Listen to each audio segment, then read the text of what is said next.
Hey, hello, everybody. It's episode 12 of Grizzlies World Wide, and tonight or this afternoon, depending on the time zone, we're going to Brisbane, Australia, and we're going to talk with Nathan. A, aka Archie's Burner.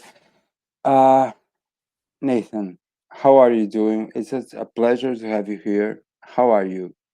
Hey, yeah, thanks for having me. I'm really well, thanks. And how are you? Well, I'm pretty fine. I'm pretty fine. Thank you for asking.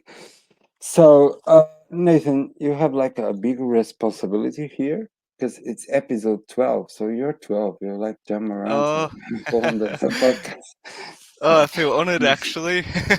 Yeah, I just remembered it now. You're like, yeah. You're 12. So, It's a big okay. moment. I should have changed my avatar to Ja Morant. Okay, so let's get started. And I want to start with this last season because uh, I was on a podcast here in Portugal. I was invited for a podcast here in Portugal from basketball page, Twitter page, and they were describing the Grizzlies as a hospital, which of course, it's an obvious thing. But I think that it's like too narrow to just uh, describe this season as an hospital, because of course the season started with a suspension of Jamaran for 25 games.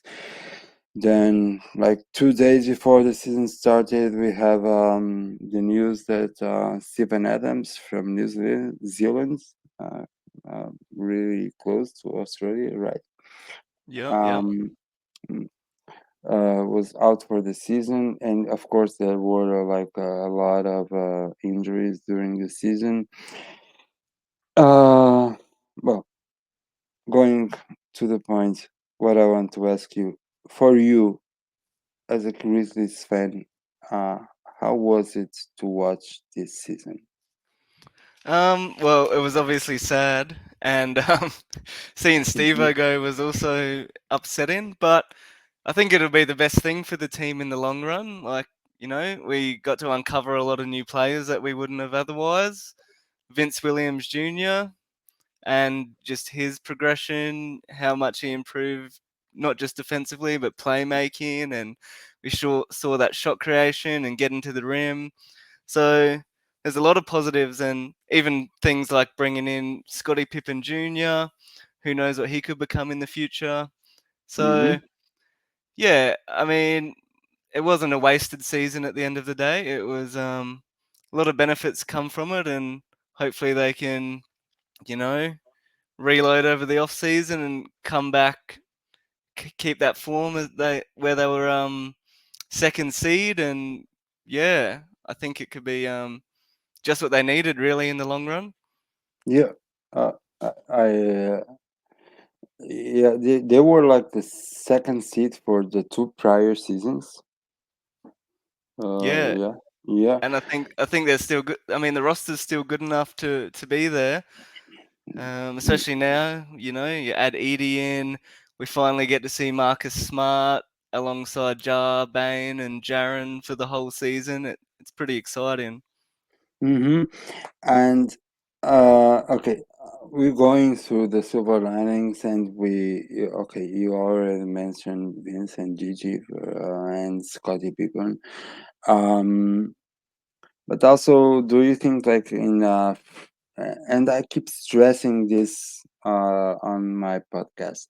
I keep stressing this. Do you think that like from a mentality standpoint, uh going through like such for the players, for the organization, especially for the players, of course, going through such rough, difficult season. You know, like Jamaran being out for 25 years, 25 years, Jesus fucking Christ, 25 games, and then coming back for 9 games, and then got injured, and all the stuff. You know, like Smart getting injured, Kennard getting injured, Bain getting injured.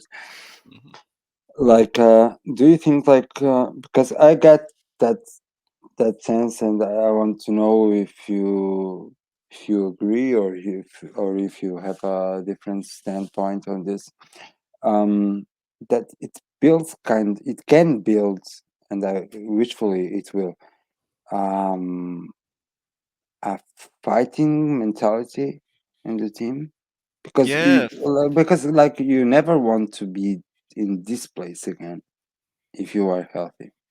yeah, 100%. I think when you have a season like that, it can go either way. It can either, tear a team apart, or it'll make them stronger. And I think we've seen like Ja Morant getting around the team and putting in the work still, and Marcus Smart, like he looks like he's just been the best thing for this group, rallying all the troops, and Mm-hmm. I think it'll make them more resilient in the long run. And yeah, I think they've handled it pretty well. It looks like they've come even closer as a team now, and should make them even hungrier to come back next season, prove everyone wrong.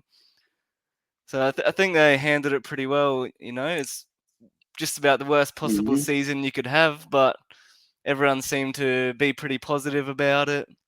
So yeah, I think they're in a good position now.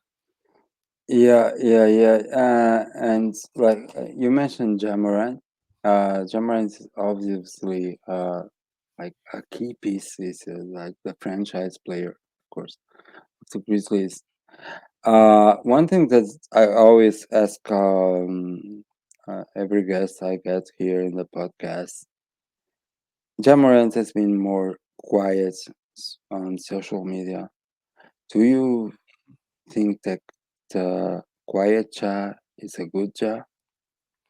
Um, I 50-50. I think to begin with, Okay. it's good. It's good Elaborate, to elaborate, please. yeah. This is good.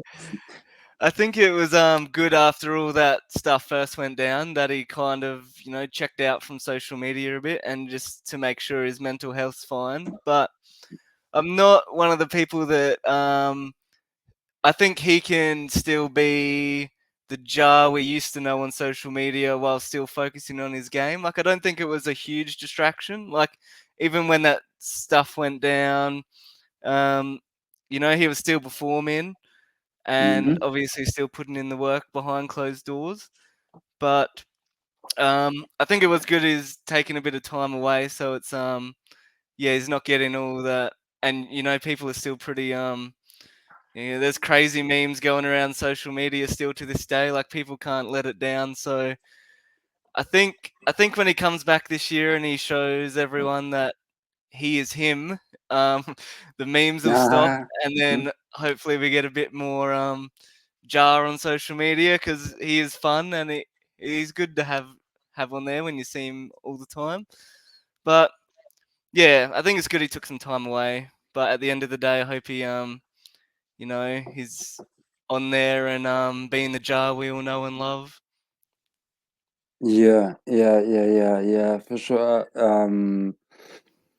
Also, yeah, I was asking this because I don't think that Jazz should be quiet or not on social media, but I think that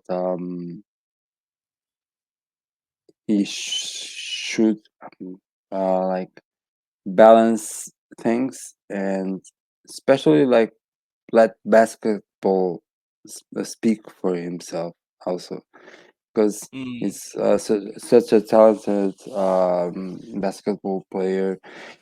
And well, and I do think that the sense that I get is like he really matured. And to be honest, we only had like a glimpse of 9 games this season, um, this last season, of course. But Mhm. I do sense like um, pretty stronger jazz coming. Would you agree? Yeah, I'd agree with that from what I've seen, and I think having that time off and looking at the game from a different perspective as well was going to help. And it's obviously going to fast track that maturity, just being put in the position he's in. Like, if it had to happen at any point in his career, like I'm glad it happened now. You know, he can Mm-hmm. learn from that, and yeah, I think it's only going to make him a better person, better teammate, and then even better player. Like he was almost, you know, you saw him there in the timeouts, just coaching almost, and Yeah, so yeah, yeah, I know this. seeing Yeah. the game from different perspective. Yeah, Also, um, given the fact, okay, apart from the injuries and the suspension, especially the suspension, you get to see in the beginning of the season, like Des taking a lot of responsibility that usually was like more on Ja. Like, I mean, like Des was like for the other teams that was scouting the Grizzlies, the primary offensive threat. Um, how did you see this season from Desmond Bain? Because yeah, yeah. I'm Great not gonna say, season. yeah. Go on, please. Yeah, I thought he was great, and just building off what the season prior to that was for him.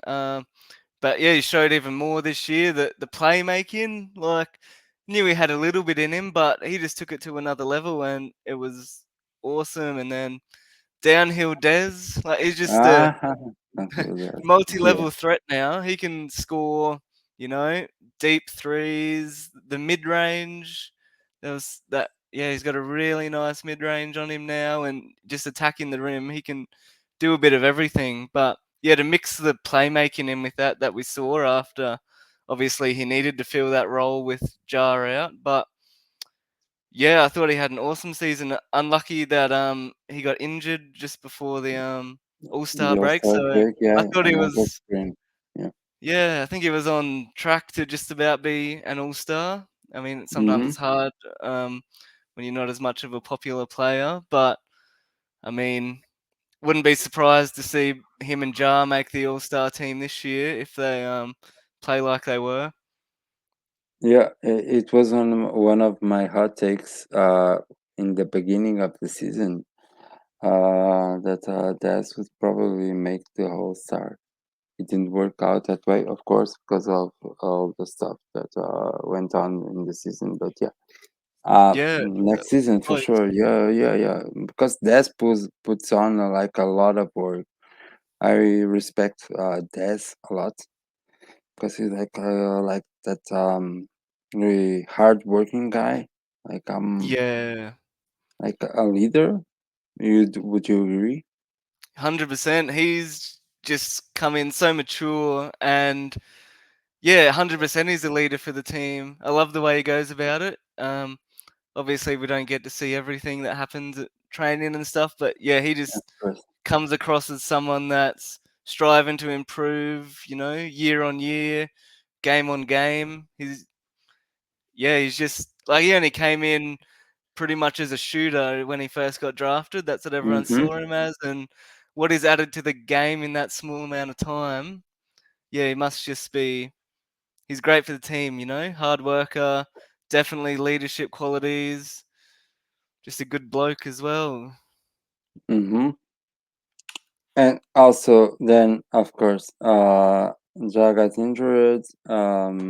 Des got injured, and then Jaren had to take like that leap also. How did you see Jaren this season? He took like Yeah, yeah. I thought he had his ups and downs throughout the season. I do Mm-hmm. think, you know, being forced to play that center role and you don't really have any other big bodies around you to help was hard for him to adjust to. He couldn't play his natural game on defense, at least, but Hmm. offensively, he definitely took some leaps offensively, and some of those games he just took over. It's no one can guard him. Like he he's a mismatch for most centers in the game because he's so mobile as well as being so big.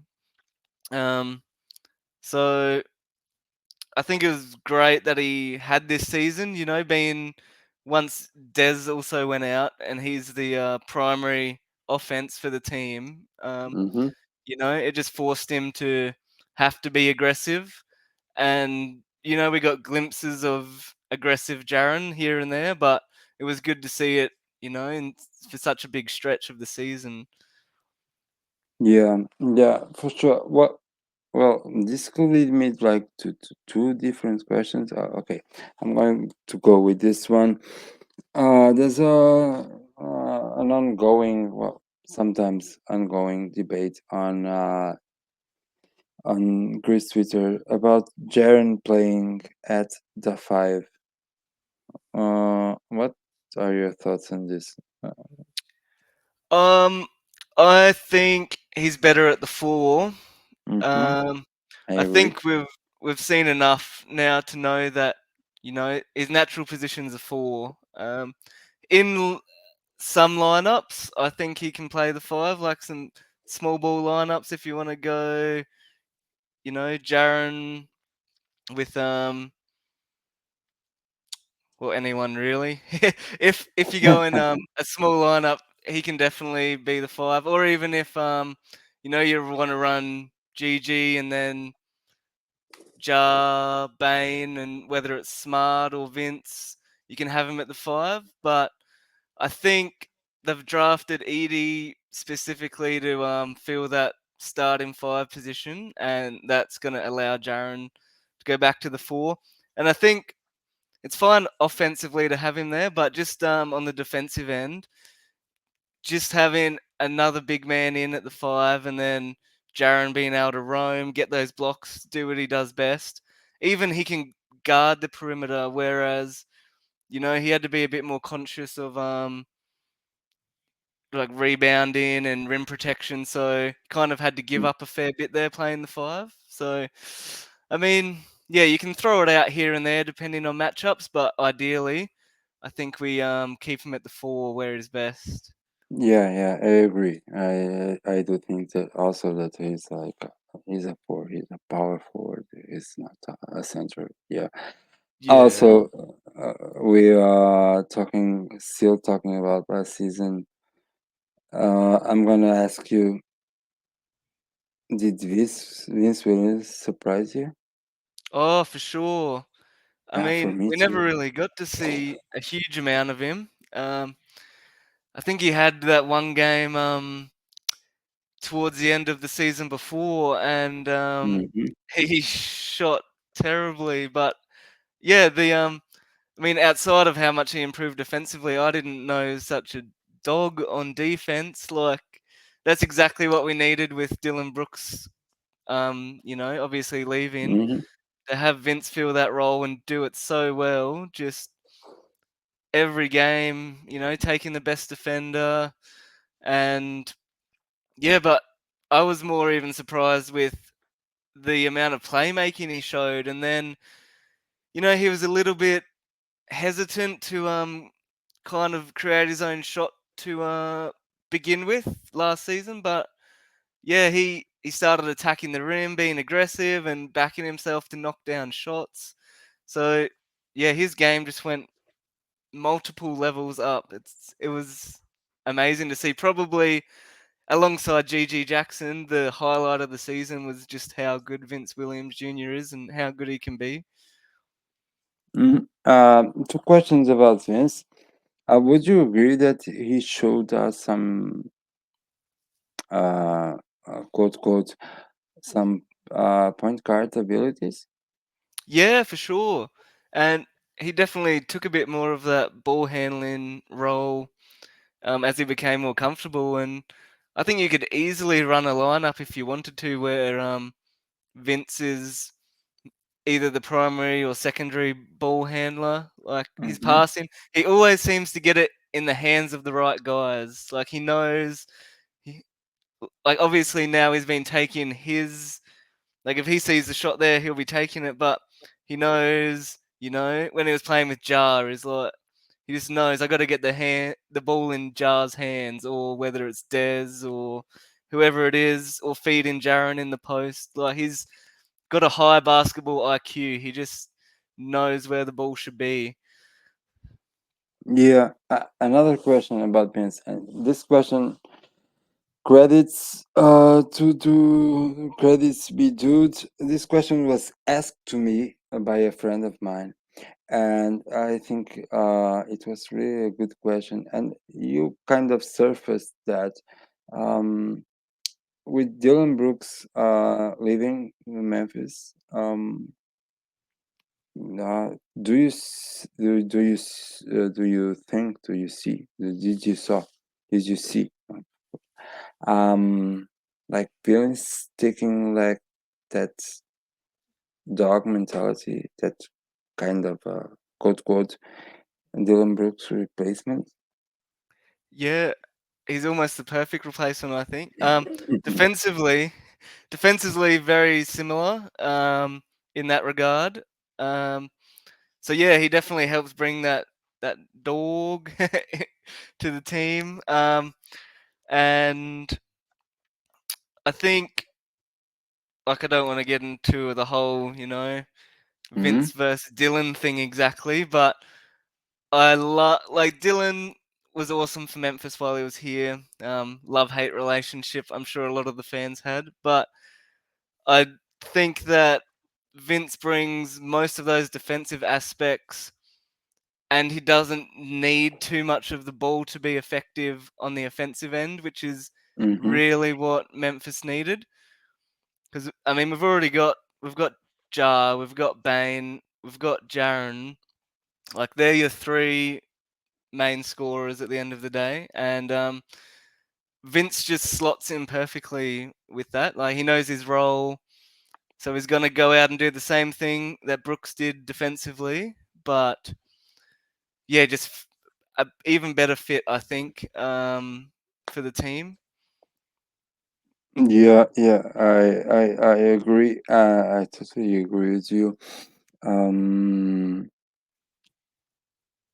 GG, were you expecting about, I'm gonna be honest with you. I really don't watch the hustle, and I'm really not a guy that looks into prospects. I did watch a game in the preseason, like in beginning of October last year.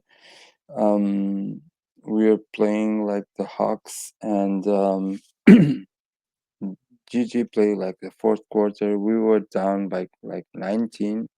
It was just a preseason game, and he did made a hell of an impact. But still, I was not sure because you always don't know how that can translate to like a real NBA game. Mm. And I was like astonished by what I saw in GG. Um, GG. Yeah. What do you think about him? Uh, he's awesome. I think he's gonna play a big role moving forward, being a big piece of Memphis. Um, don't know where exactly with a healthy team he'll be playing this year. Whether like might even be the most ideal position to be that big scoring option off the bench, like your sixth man that comes in and just Hmm. his role is just to be a pure scorer. But Like the he's go-to guy? just about when you need that spark off the bench, Yeah, yeah, yeah. starters might be struggling for whatever reason. GG comes in and he's just so versatile. Like we obviously saw his shooting, which only got better and better. Um, I know we credited the Grizzlies shooting coach for helping improve his shot, but yeah, the way he can attack the rim and catch those lobs. We didn't even get to see Jar and GG together really. I can imagine. Just imagine jar lobs to GG. It's I gonna was be so going to good. ask you. I was going to Yeah. ask you that. Are you excited to see Jai and Gigi playing together? Oh, for sure. I think, like, the same way we see how Jar makes Zaire so much better. I think we're Yeah. going to see that one again with GG, and GG's already so good. Then you add Jar's playmaking in, and plus all the attention Jar draws from everyone. So Hmm. whether that's kicking it out to GG for a three, whether that's a lob when everyone collapses onto Jar, I think it's gonna unlock a whole new level to GG's game. Hmm. Yeah, for sure. I am truly excited to see how both of them work together on court, and look forward. Um, Now we have an issue with the Grizzlies, which is the center position, right? Hmm. Um, so this leads us to the draft. We draft Zach Eady with the ninth pick. Were you surprised that we did this? Um, Not I kind of really. was, like for 5 seconds, but I was. Yeah, I And thought they would either target him or Donovan Clingan. I know a lot of people saying Edie wouldn't be a top 10 or even first round pick, but I watched a few of his highlight videos just leading into the draft, and there was one YouTube video I saw, and after watching that, I just thought, like, this is the guy the Grizzlies have to get. Like, he seems like a really hard worker. He's only been playing basketball for 5-6 years, so yes, six there's still years, so much improvement to be made. And also, at the end of the day, how often do you get a 7'5", 7'4", 7'5" yeah. player, 300 pounds? Like, he's just a absolute specimen of a human being. Um, I don't think they could have. You wouldn't sleep at night if you overlooked him in the draft, and then you just see him pop off the next season. I think he'll be exactly what Memphis needs. And like Steven Adams was great for the Uh-huh. team, and what we really missed without him was the rebounding and the screen setting. So I think even if he did nothing else, just his ability to rebound and hopefully set some screens, it's going to be exactly what Memphis needs. And then, like, going back to Jar on the playmaking side of things, like the lobs he'll be able to set Edie up with, the pick and roll. Yeah, Like, that's they great. got to work hard on the off season on getting that chemistry together. But I'm excited. I think it's probably the most exciting pick for Memphis since Ja Morant, probably. Okay. Okay. Yeah. You mentioned Steven Adams. Do you think that there's a correlation between Zakiri and Steven Adams, like this kind of quote quote, the same kind of player? Yeah, I think the off-ball stuff, definitely. I think they probably saw a lot of Steve-O in him, and just how well those attributes of the screen in and kind of just being that big enforcer on the court. I think they probably identified that's what Memphis was really missing. But I think offensively, he probably brings even more to the game. Once he fully develops and becomes comfortable in the NBA, I think his offensive ceilings, yeah, even higher than Steve-O's. But yeah, he'll bring a lot of those kind of the screen in and rebounding. He'll feel that hole that we lost once Steve-O went. He'll feel that nicely. Mm-hmm. Uh, there's been some questions how his game on college basketball and Purdue can translate to NBA basketball. Are you concerned about this, or you think it's going to be fine? Yeah, obviously there's always that little concern, and especially when it's a big guy like that, it's easy to just say, he's playing against college players. He's 7'5". He should be doing this. But yeah, if you watch his highlights, like his footwork, especially year on year, how it improved. I think he's definitely shown enough there that, and with his work ethic, like he's definitely shown enough that I think he'll have no problem translating that to the NBA, honestly. And yeah, like the way when he came up against Donovan Clingan towards the end of the college season, Mm-hmm. he destroyed him. And if everyone's comfortable with him at number 7, I yeah, Edie at number 9 just seems like a bargain to me. And yeah, I think he'll have no problem. He might take a little bit of time to adjust into the speed of the game, but he also aerobically he's got so much in his tank. Like he was barely resting in those games, just about playing full games.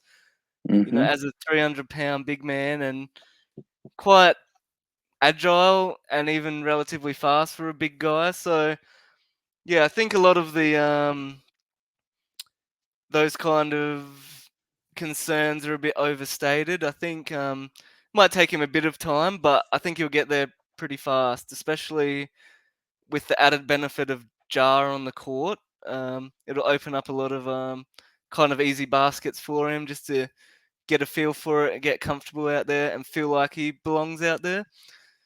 And as long as he keeps believing in himself as well, confidence is a big part of it. So hopefully he can get off to a good start, and I think we'll just see him grow even more as a player. And like I said earlier, just only playing basketball for those few years, Mm-hmm. so much more improvement that he can make to his game. So, and it seems like he's a very hard worker from all reports. So, yeah, I've got no concerns about him transitioning his game to the NBA. Yeah, and still about AD. What I've seen on Twitter and on the presser, the presser when they introduced the players from the draft, and also by the fact that he's not playing the Olympics for Canada, so that he can work on the Grizzlies. Do you see like how can I put this, a Greece mentality already in Sakiri? Yeah, yeah, Grizz mentality. That's a good way to put it. I was thinking just about the same thing. Yeah, it seems like he's fully just locked in and ready to make Memphis, his team. I think the fact that he did choose not to play the Olympics is probably a good indicator that like the front office has explained to him Mm-hmm. how much they see him playing a big role in the team. So like I do think he'll be starting from day one there. And yeah, it looks like he's all on board. He'll adopt that Grizz mentality, and I think he'll be a perfect fit in that regard.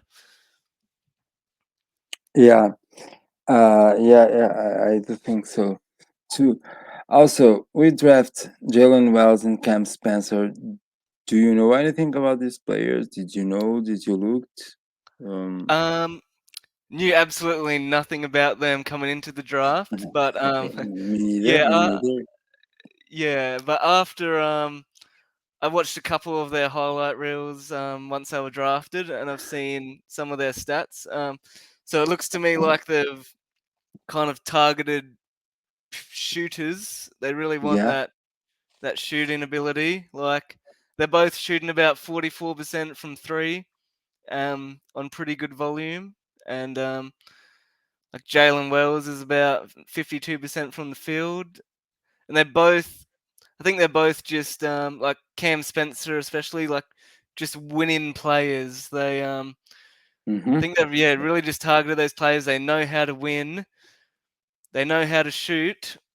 You can teach them everything else in between, but there's some of those qualities that it's hard to teach. So I think they're really good picks. They'll probably spend a bit of time developing, but yeah, it's going to be great in the long term. We're definitely a bit light on in the shooting. Uh, Obviously, Dez and Luke, whether he stays or not, great shooters. But outside of that, a lot of the shooters are a bit streaky. Like GG2, great shooter, but streaky in the way that sometimes he'll go and run, sometimes that shot's just not falling. So we do need Mm-hmm. just one or two other guys that are gonna be consistent 3-point shooters, especially because like looking at last season, it looks like Taylor Jenkins wants to definitely increase that 3-point volume. Like I think Grizzlies were still one of the highest teams for 3-point attempts last year, even though we were Yeah, worst like the or lowest on the bottom. percentage. Yeah, that's right. So that's obviously the way they want to go, um, and you have to in the modern NBA. So yeah, I think they're really good picks. And good thing is that they can spend that time developing. They don't. There's not going to be pressure on them to, come in and fill a role. Um, so yeah, they'll be able to work on their game. Same shooting coach that's helped GG. So yeah, I'm excited for them. Need to see a bit more of their game. I'm excited for the summer league to get a better look at them and see Yeah. exactly what they're going to bring to the team. But yeah, a lot of upside. I think. I think they did well in the draft overall. The Grizzlies. How'd you grade the draft? I'd rate it like Edie. I'm absolutely stoked with. I'd give him a strong. I'll give him an A rating. I reckon. They couldn't have Okay. done much better. Like main issue they needed to target was the center position. I Mm-hmm. still think they might need to bring in a veteran big in free agency, just to kind of show the ropes to Edie and be there to relieve him for some minutes off the bench. But yeah, so I think Edie perfect to fill that need, and then yeah, these two guys being lower picks, you don't always know what you're gonna get, but they got a lot of upside. So yeah, I think I'd say best draft since the Ja Morant Camera. draft. Camera. Yep. Okay. Okay. It's stamped. So you mentioned, I was going to ask you, but you already mentioned, so we can go along. We do need another center, right? Yep. 100%. You have any ideas? In terms of specific player, Yeah, not maybe, particularly. or just if you don't like have the specific player, because I used to, but some of them are signed, some are. So maybe if you okay, if you have like this specific player, great. If not, like the profile of the player. Yeah, I think just an experienced big, like someone such as Andre Drummond, even would be perfect. I think it's more so. uh, Edie 100% is the long term center for this team. So it's more so Mhm. someone to be there that like has a similar game to Edie, I think could be great and can be that veteran to teach him the ways, teach him Mhm. how to set screens. Like honestly, having Steven Adams still there would be perfect, but um, Yeah. that's obviously not going to happen. Plus, I guess you got the contract size that you have to toss up. That's the hard part. But yeah, just someone there that's going to show him the ropes, but also be able to give you some real consistent minutes off the bench. Don't think you necessarily need one of these centers that's a 40% 3-point shooter. Uh-huh. Like Brooke Lopez is available, but I don't know if that's exactly what the Grizzlies need. Like, it would make them a better team at the end of the day, but someone like that might actually stifle Edie's growth in a way, if he's taking too many Mm-hmm. minutes from him. Yeah. So yeah, she's someone there that's going to be serviceable, veteran for the locker room. Um, Not too many minutes, maybe. yeah, I don't think he'll need to play big minutes. I mean, we've still got Brandon Clark there, Mm-hmm. so Yeah. you know the way I see it, you've got Edie and Jaron at the 4 and 5, and then you've still got BC off the bench. You've still got Santi off the bench, who's a good rebounder. So we've kind of got those athletic bigs, and Santi Mm-hmm. can shoot, Jaron can shoot. Um, so yeah, I think not too big minutes. It's already going to be taken up in that role with Brandon Clark. So yeah, maybe just someone that's going to put up 50 to 20 minutes a game. Don't know who. The one person I am a big fan of, also because he's Australian, Duop Yeah. Reith. Who? Um, Sorry, I didn't catch. Duop Reith. He played for Portland this season. Yeah, Not sure yeah. of his. Not sure if he's free agent or Available. listed or anything, but I mean he can shoot and he just plays hard. I feel like when you just watch him, he'd be the perfect Grizz player. He'd fit into that team perfectly. Just got that dog in him as well. Plays hard. Only issue is bit undersized if you got him as a center, but How tall is he? um, I'd Uh, probably say around 6'7", but I'll give you a quick. He's well, he's 2.06 meters, but for our American friends out there, I don't know what yeah, that yeah, converts okay, to. So yeah, he's probably around that 6'7" mark, though I'd okay, say. yeah. Um, and yeah, not exactly like you got Brandon Clark a bit undersized, but at least he's very athletic. Got springs, but just for a backup, I'd love to see him on the team. But I still think we do need a bit more of a veteran presence. But yeah, who that would be, it's hard to say. Yeah, you said Drummond, but Drummond, I believe he's signed with Sixers, so it's not an Yeah, that's option. off the cards now. I mean, there's still players like Tristan Thompson, not sure, on a Mm-hmm. minimum deal. Wouldn't be bad, especially it'd be great if they could, for example, pick up someone like Reith, who's a bit younger and has a lot of development, and then pick up a veteran on a like minimum contract, even like Tristan Thompson or something.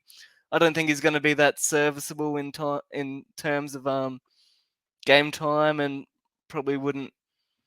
I mean, he did alright when he got some Mm-hmm. game time last year, but I think he's obviously coming towards the end of his career. So yeah, it's a hard one, but I think they definitely do need to bring in someone there.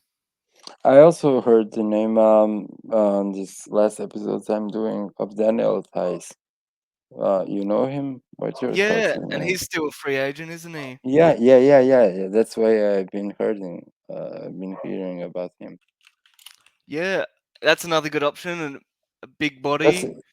Yeah, and he used to play with the Celtics, so he used to play with Marcus Smart, so that could Oh be a yeah, they've plus. already got that existing chemistry.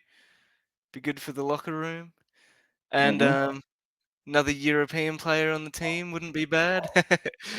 Bring Yeah. in some diversity. I always love, yeah, I just love the international players as well. Probably being an international fan, but I think it's good for the locker room to bring in a few different people, like you know Stephen Adams from New Zealand, Mm-hmm. Santi from Spain. From It's just Spain, yeah, Brandon Clark from Canada. Um, yeah, yeah, Edie's from Canada too. yeah, yeah. It is from. Speaking of Edie, I want to ask you another question. Like, that's this ongoing debate. What his nickname should be. Like Big Maple, Big Putin, the Big Wall. You have like a Yeah, preferred I did. one? I did see the big maple. I actually quite like that one. Uh-huh, me too. Me too. So that's probably the front runner for me at the moment. I don't have any ideas myself to chuck in there, but maybe after we see him play a bit more, something might stick out to all the fans. Mm-hmm. Yeah, Um, yeah, for but sure. But yeah, you're talking about diversity. That's and I find it interesting. Um, nationality wise, you're talking. yeah, I think it just brings in a lot of different perspectives, and if all the guys are like everyone still gets on so well, but I think it's just a great way to also kind of bond with your teammates in a way, Mm-hmm. learning about their culture and stuff like that. I think it's awesome for the team really to get in a few different perspectives like that. Hmm. Yeah, yeah, I totally agree with you. I think that yeah, diversity is a good thing, and yeah, it broadens horizons, right? So yeah. Also, Yeah, you mentioned shooting while speaking about Jalen Wells and Cam Spencer, and now you have this thing going on with Luke Kennard. Uh, what do you see it's going on here? 'Cause that's like the statement that Grizzlies PR issued was that both parts, well, of course, Grizzlies were declining the team option, but both parts were eager to reach an agreement. Uh, yeah, yeah, okay. Like a week went on, nothing new. Okay, so yeah, there were like reports that the Grizzlies were trying to get Luke Kennard on a more extended contract, but with less salary a year. yeah, Yeah. So how do you see this? What do yeah. you think about this? After I saw that announcement as well, so I thought I'm surprised he hasn't been signed again by now. So what I'm thinking is they're currently exploring options of who they can bring in, probably Mm-hmm. in that backup or veteran center position. I would assume.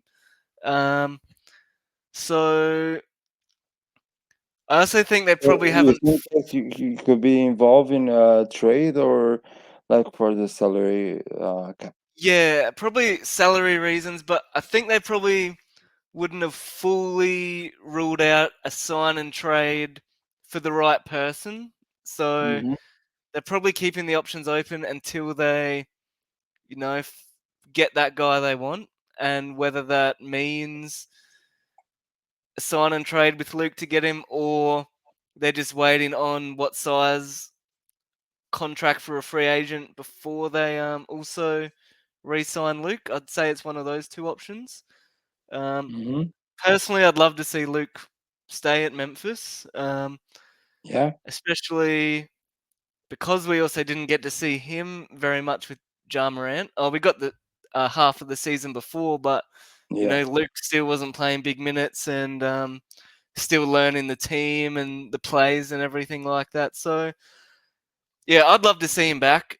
At the same time, if it is a trade to get a someone the Grizzlies are really after, he's probably the guy that you do trade purely based on salary cap and all that. But I think we do need his shooting, and obviously he's an amazing shooter. So preferably, I'd love him to stay. But yeah, I think would probably like whenever he gets re-signed, I think within a couple days of that we'll know who else they've been keen on, whether they get a center in free agency or whatnot. I think those two dominoes will fall around the same time. Mm-hmm. Yeah, yeah, you're probably right. Also, uh, we didn't almost see like almost anything about from Marcus Smart this season, and there was some talks about possibly getting him in to a trade, but the Grizz did release the information that they were not willing to trade him. Is this a good option for you? Yeah, I'm pretty. It seems like the front office, when they got Marcus Smart, that was the guy they really wanted. Hmm. Veteran presence, and like you just look at him, he came straight to Memphis, straight away a leader, and just embodies that whole almost grit and grind kind of mentality. I was thinking that. Um, Yeah. yeah, I think he's perfect for the team. There is a little bit of an issue of where he does fit in the team, especially being sort of too small for a small forward. But Hmm. then at shooting guard, we've got Bain.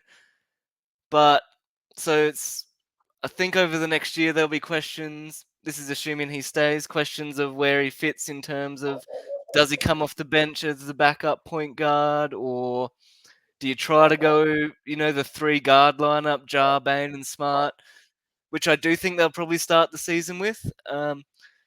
Hmm. But in terms of trading him, he's obviously probably the one guy that's not completely untouchable that has a lot of trade value.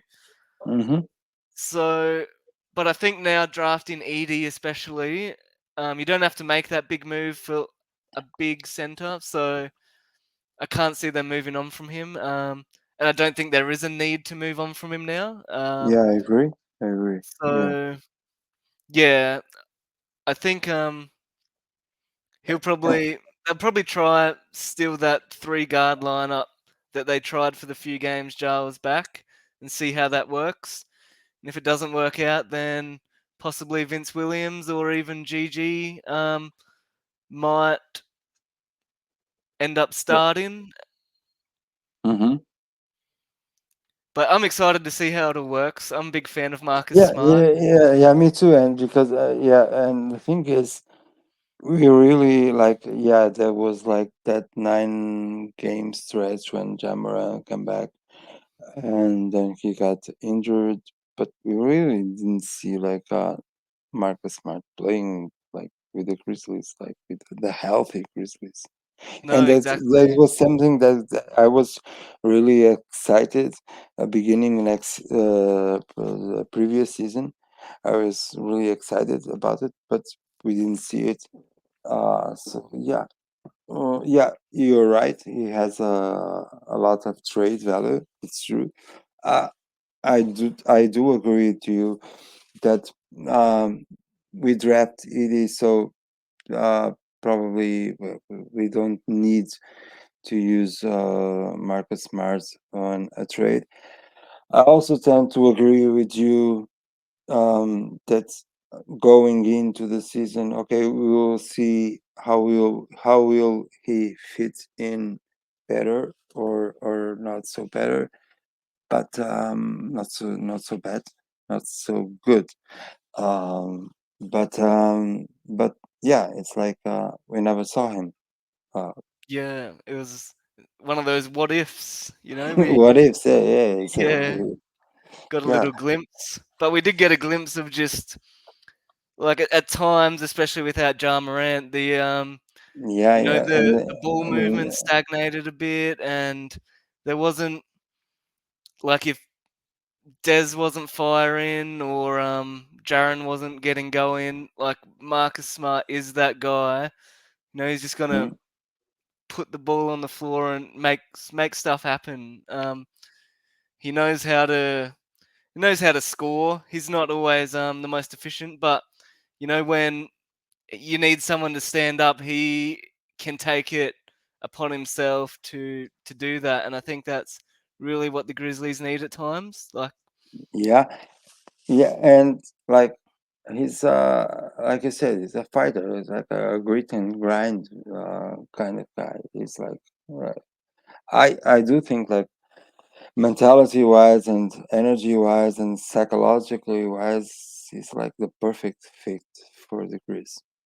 Yeah, fully agree. And what about that game where he did break or dislocate his finger? He was just popping off. He even made that Mm-hmm. three with the broken finger, and Mm-hmm. like that was yeah just a glimpse of how when you need someone, he just because I think they were down in that game a bit, weren't they? He kind of was the catalyst for the comeback and just yeah, he can Yeah. just step up and take the game over in, a 5-minute period where he gets hot. But he's also been around long enough that he's not going to hog the ball. He still knows, Jar's the guy or Dez is hot. He's not going to let his Yeah. ego get in the way. He can take a back seat and get the ball in their hands. And just the determination, like you see him diving all over the ground to get the ball. Yeah, To Roddy. Yeah. Like. yeah, Yeah. Yeah. he's perfect for the No. team at the end of the day. Yeah. It's just the Yeah. fit. It's Yeah. just Yeah. unfortunate that we have good players already in the positions he plays. But I Yeah. think you can make it work. I think they'll try to make it work, and I think we'll get a good idea by the halfway mark of the season how that's going to work. Mm-hmm. Yeah.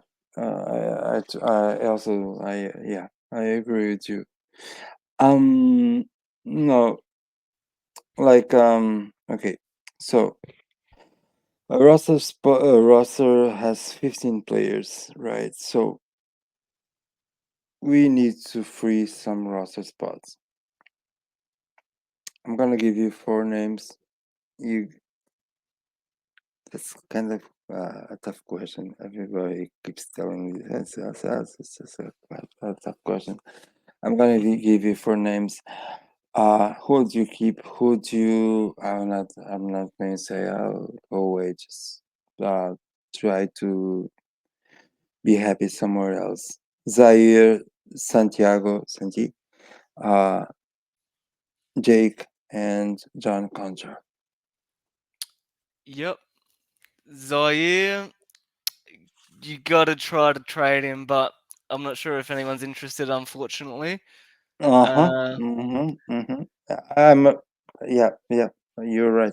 Um.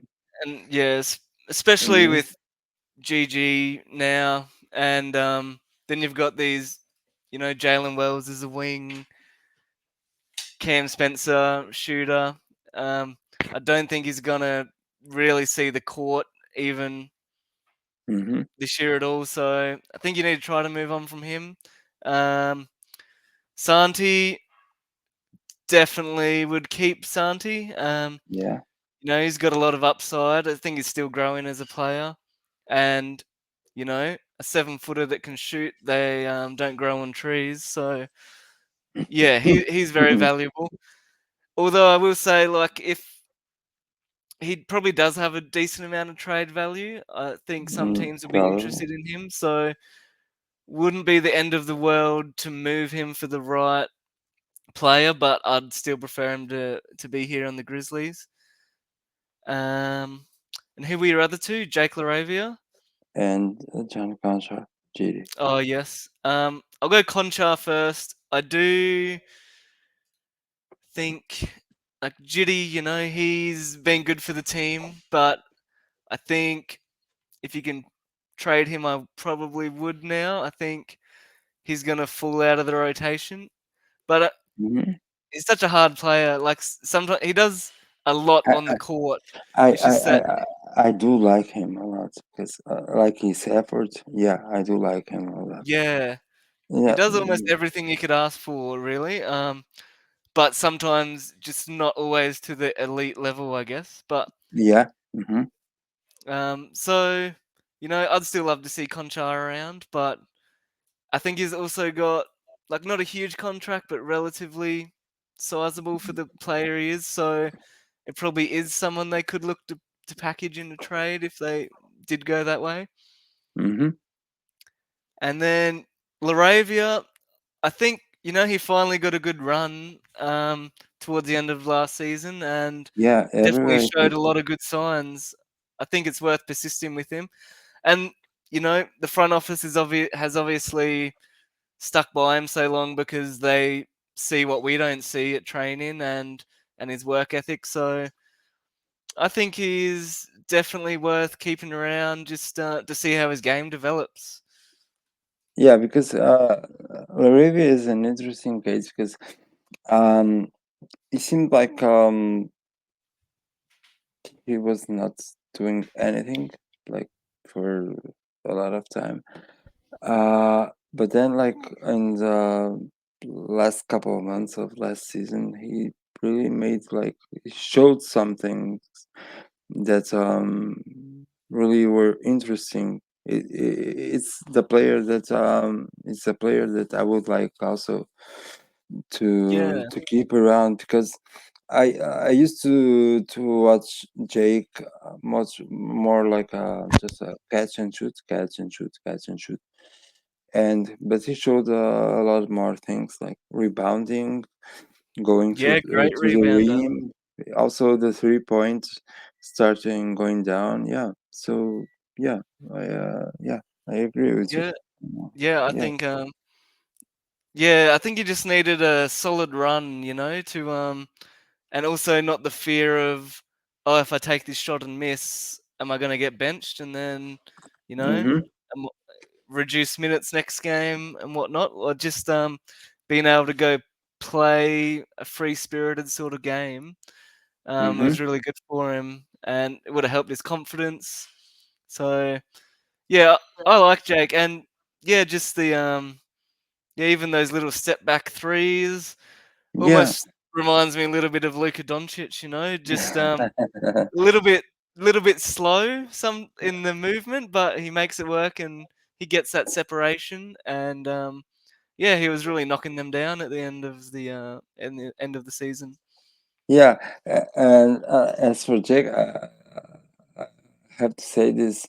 Um, I think that the way that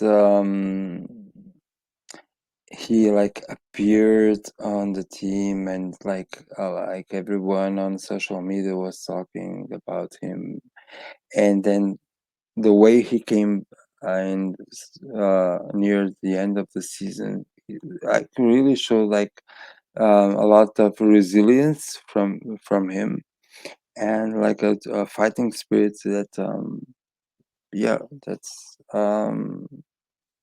that I liked a lot Yeah, because he's yeah obviously stuck he at it. could be like the player that and no one likes me here so I'll just give up and not that kind of player at all. Yeah, for sure. And yeah, I'm sure it would have only built his resilience even more. Like he's had so many injuries and stuff as well that he's had to still work through, and then how much that kind of hinders your development, and to still stick at it, even through everything. Yeah, Mm-hmm. good on him. Yeah, yeah, yeah. So I have like one, two, three. Okay, I have four more questions to you. So are you excited to see the summer league? Because I'm gonna to be honest with you, I never watched the summer league before, but this year I'm excited to watch it. Are you going to watch it? Are you Yeah, looking for it? hopefully I'll be trying to tune in for every game. I've loved watching it the last couple years, especially you know, when we had Kenny Lofton Jr. That was Mm-hmm. exciting. Yeah, I love being able to see the draft picks, just especially because for a lot of them, like Jalen Wells and Cam Spencer, probably won't see them much throughout the season. So yeah, I'm looking forward to the opportunity to be able to see them get some significant minutes and just get a better look at their game and what they're going to bring to the team. And then obviously, I'm extremely excited to see how Zach Eady goes in summer league. Yeah, yeah, yeah, yeah, yeah, yeah. For sure.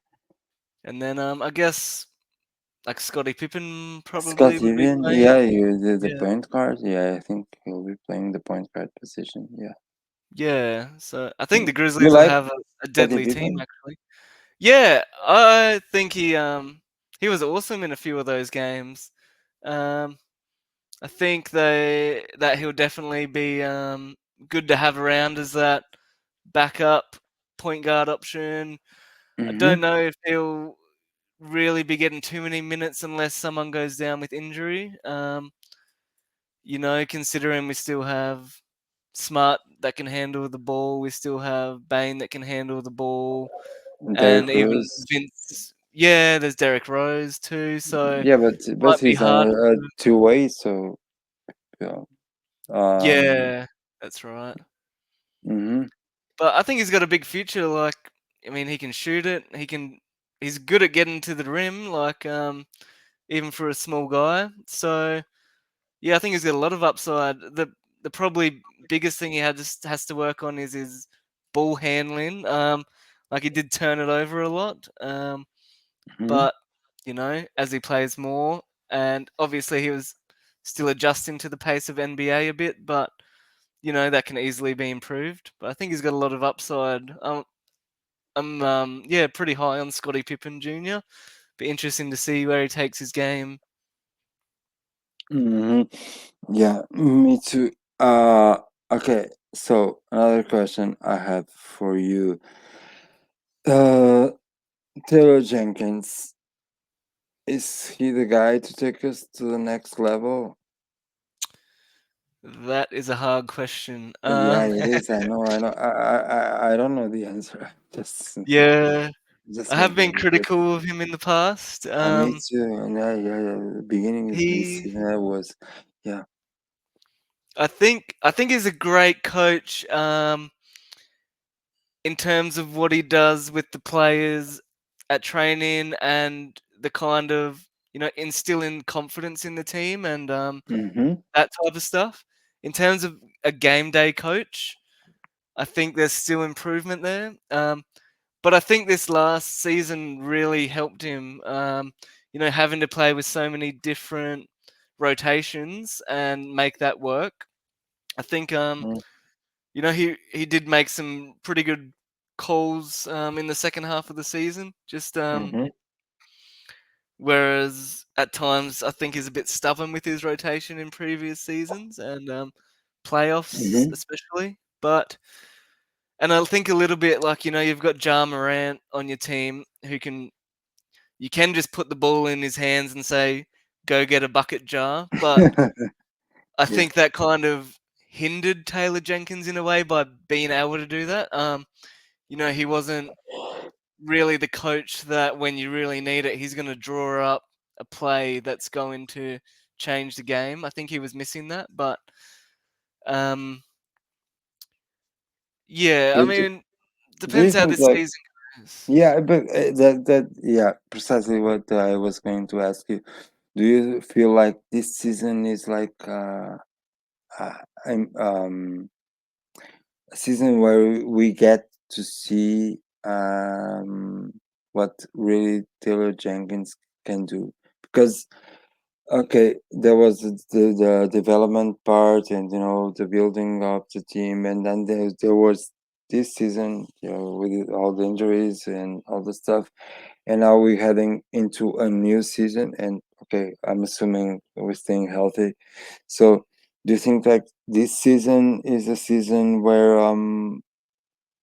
I don't want to say like he has to prove himself because he doesn't, but like this Yeah, I is the think season where he can like show um what what he can really do with the team, uh, yeah, uh being healthy, of course.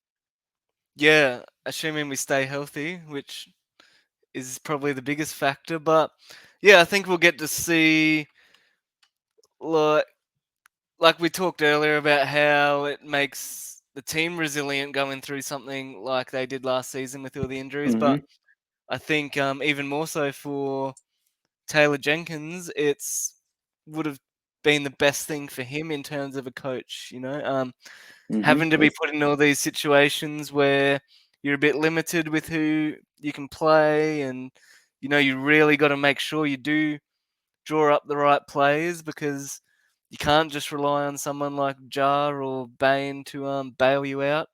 So I think we'll see him bring in everything he's learned from this season, and yeah, hopefully it's really gonna kind of improve overall as how we as a game day coach, for Mm-hmm.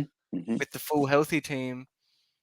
Yeah, and truth be said, I it's fair to say that Taylor Jenkins managed to make this Grizz team stay competitive like until the end. Like we Mm, got 27 wins in like a season like this, and we were like competing with with the 10-day contracts and everything.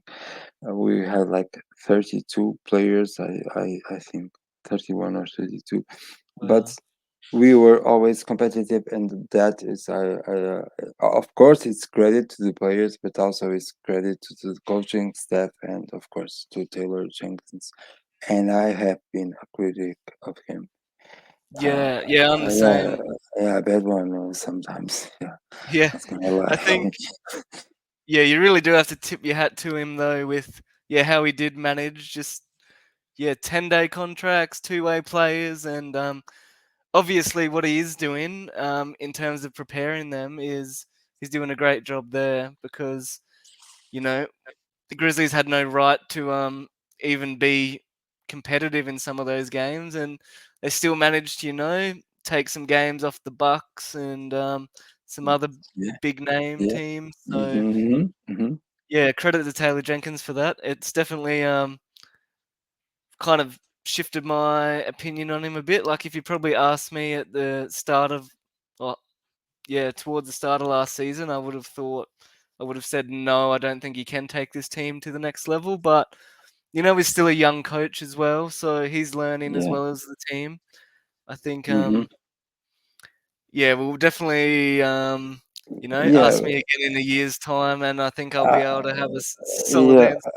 I surely will. I surely will. Yeah, like yeah, he's still running. He's 39 years old. He's like 5, 6 years experience. Maybe I'm not sure as a head coach. So um, yeah. So he's still learning also, and he has a thing that strikes me, and that because you're from Australia, so you like football. I saw that on your Twitter. So Yep. uh, and you get the sense like it's very important when a coach has the players with him. Yeah, that's what it's all The about at the end locker of the room. day. Hey. Yeah, Yep. and on the Greece, it's obvious that Taylor Jenkins has the locker room with him, and that's something I think it's very very important. Yeah, for But I'll sure. ask you again. I'll ask you again in a year. But Yeah. yeah, Hopefully we yeah, healthy Y- season, and we'll yeah, be able to make a I'll yeah. have a Who firm knows? opinion on Taylor Jenkins by then. Yeah, But I yeah, hope it's a so. credit to him that even through all the injuries and the suspension, that, you know, it seems like none of the players, like everyone fully believes in Taylor Jenkins there, so he's obviously doing something right. Yeah, yeah. I heard the expression. I think there was pain. We've been in the trenches together. I think it means a lot. Yep, yep, for Ah, sure. okay. So two more questions. One, how do you? Okay. Starting point. We stay healthy. Okay. That's okay. hmm So we stay healthy. How do you envision next season? I think the Grizz will be back to, you know, the Grizz of old. Well, not old, but the couple seasons before this one. Uh huh. I think they're gonna be hungrier, and they're still Mm-hmm. gonna have a bit of a chip on their shoulder from those playoff losses, and everyone's writing them off, kind of not really in anyone's contenders. So that'll make them hungry. And I think in previous years we've seen like that's when they're also at their best when they have been ridden off and they're not really. No one expects them to do that. I think they'll come out firing. And I mean the West is stacked, but my expectations would be probably a top four seed for the Grizzlies. Mm-hmm. I think they've definitely got the roster to do that, staying healthy, and I'd love to see them at least make it to the second round, um, preferably into the Western Conference Semifinals. Finals would be awesome. Okay. But yeah, I think top four seed and second round is my Minimum. expectations. Yeah. Okay. Yeah, minimum expectations, and that's assuming they stay healthy. Yeah. Yeah. Of course, I'm not going to talk about health because last season. Yeah. Yeah. We're assuming that. Yeah.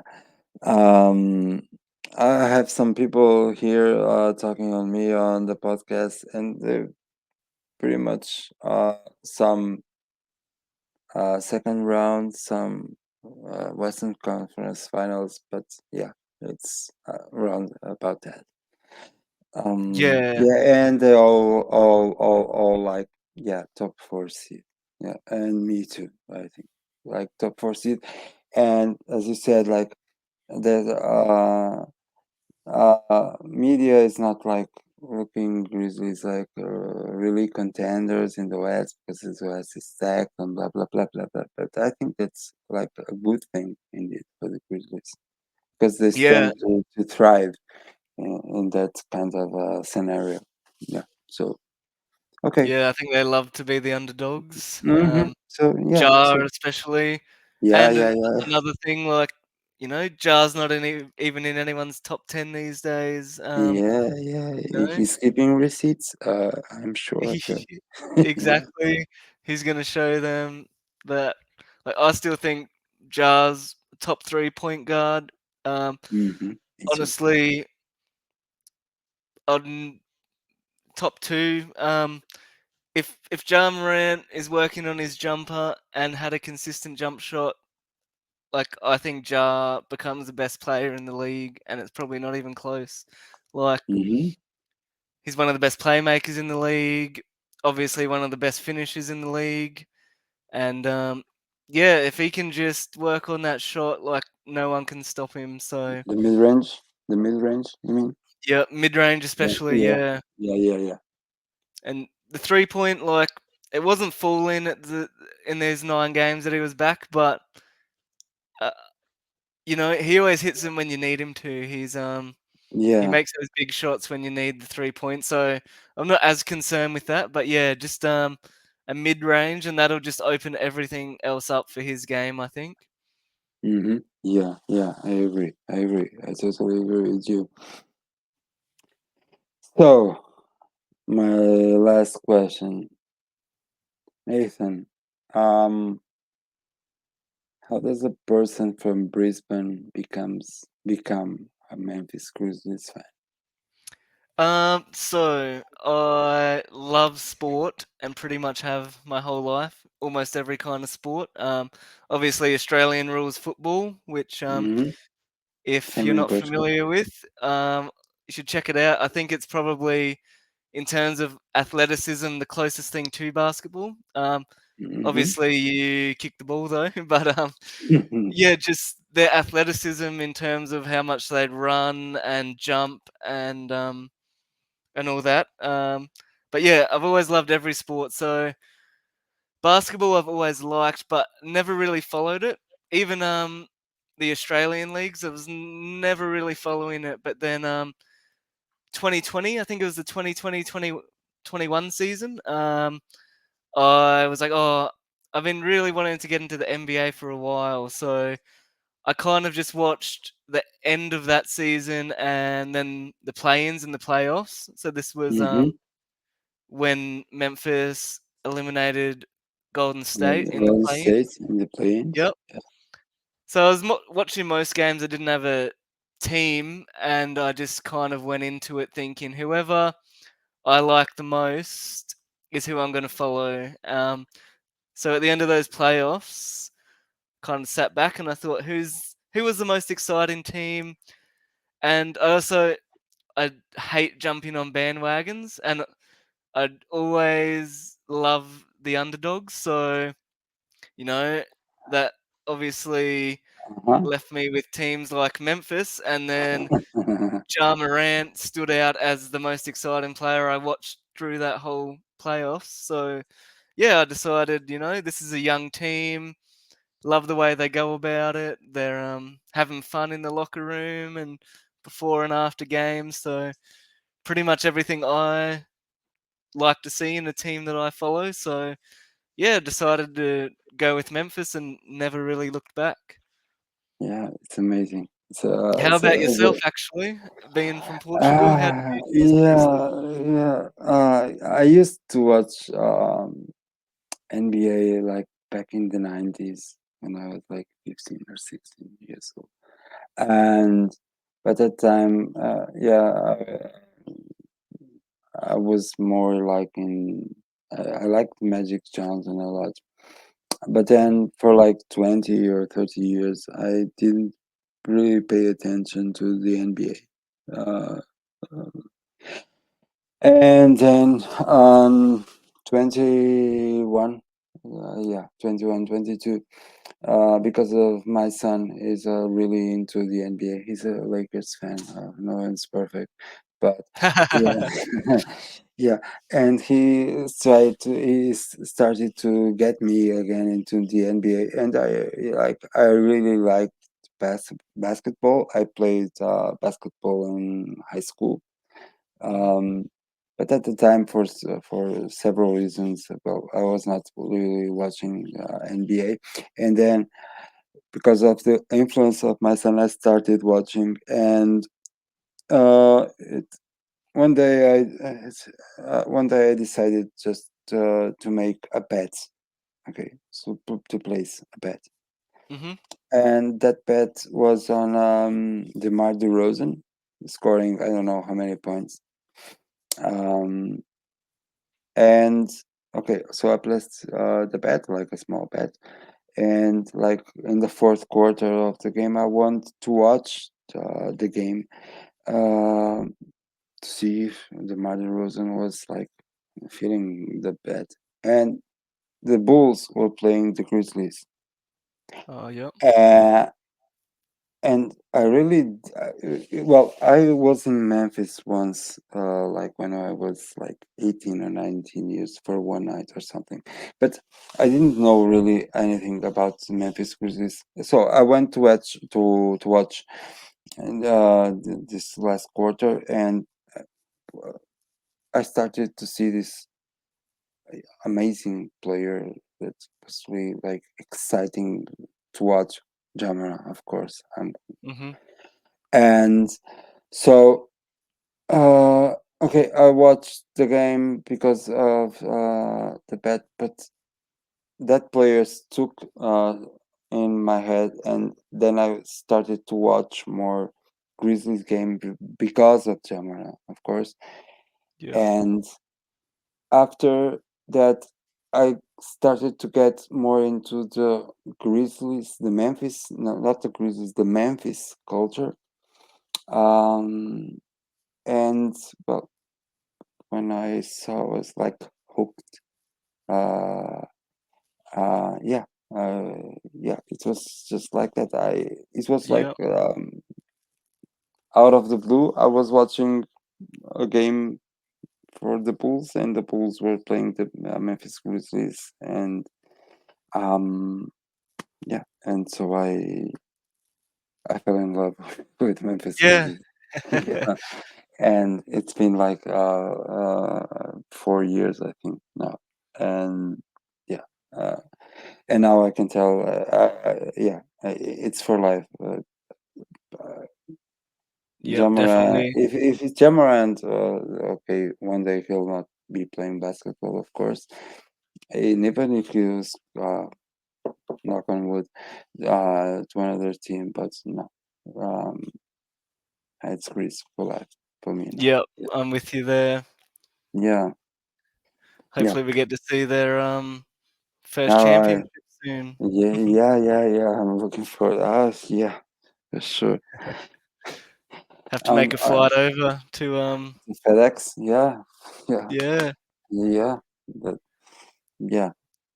I think that's now we're talking. I think that's really something special about Memphis culture, but Memphis and Memphis Grizzlies, of course, culture. Yeah, and they That you, win. you're talking like that underdog mentality, like that.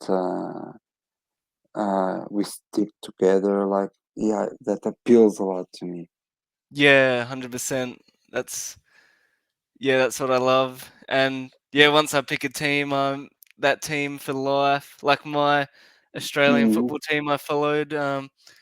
they haven't won a championship since I was 1 year old. So I've been through thick and thin. But I mean, yeah, you ride the ups and downs, and at the end of the day, you come out of it with even more appreciation for it, I guess. Yeah, it's a good point you made. What's your Australian football team? The Adelaide Crows, actually. So Okay. my family and where I grew up, it's in South Australia. So like I said, once I have a team, I never leave. So even though I've lived here for over 20 years, I still go for the original team. Still try to catch their games live when I can. Uh-huh. But yeah, Adelaide Crows, they are. At Red Cross, yeah. Because I find it funny because uh, uh, I was talking the other day with a friend from Trinidad and Tobago, and he also is a lot into football. And he's has this thing with Barcelona. And I'm from Portugal. I'm from FC Porto. Mhm. And we were talking like we football fans stick when we love a team, we never give up on that team. And you just said like they won a championship when you were 1 year old, Mhm. and you're still like a fan of that team, right? Yep, exactly right. Still watch every So single game. Probably yeah, I've watched every game since I'm old enough to have a memory of watching a game. yeah. So translating that to the NBA, I think that in a certain sense, like football fans, like real football fans, they're not like changing teams. Like, oh, which team will I go support now? Yeah, that's right. No, Yep, you pick it and you stick. I do see yeah, a lot. Some NBA fans seem to jump ship pretty fast, but I guess they mm-hmm. come from Yeah, a different point of view, sort of. They probably jumped on popular teams and they were popular more than anything. But that's why I think it's good. You start with an underdog team and you follow that journey all the way, and it's exciting. yeah, yeah, for sure, yeah, 100%. Oh, Nathan, it's just such a pleasure to talk with you. Yeah, thank you. You too. Thanks for What having time me. is it? Is it now in Australia? It's about 3 p.m. Just about to hit 3 p.m. Ah, it's dawning here. It's 6 a.m. here. Yeah, breakfast Yeah, time. You've worked yeah, hard yeah, for it. yeah, yeah, yeah. I'm gonna get my breakfast. Yeah, it truly was a pleasure to have you here. I hope that I am truly honored that you were here, and I hope that you can come back at beginning of the season. I'm doing a new series of podcasts beginning the season, and I surely would want you to be here again. Yeah, for Okay. sure. That'll be awesome. I'd be honored. Okay, my honor, but yeah, okay, for sure. We're on the same page. So, once again, everybody that was listening, Portugal, Australia, United States, whatever in the world, Grizzlies worldwide, uh, from Porto to Brisbane, Australia. Thank you, everyone. Thank you again, Nathan, from being here, and we'll catch up later. Yep. Thanks.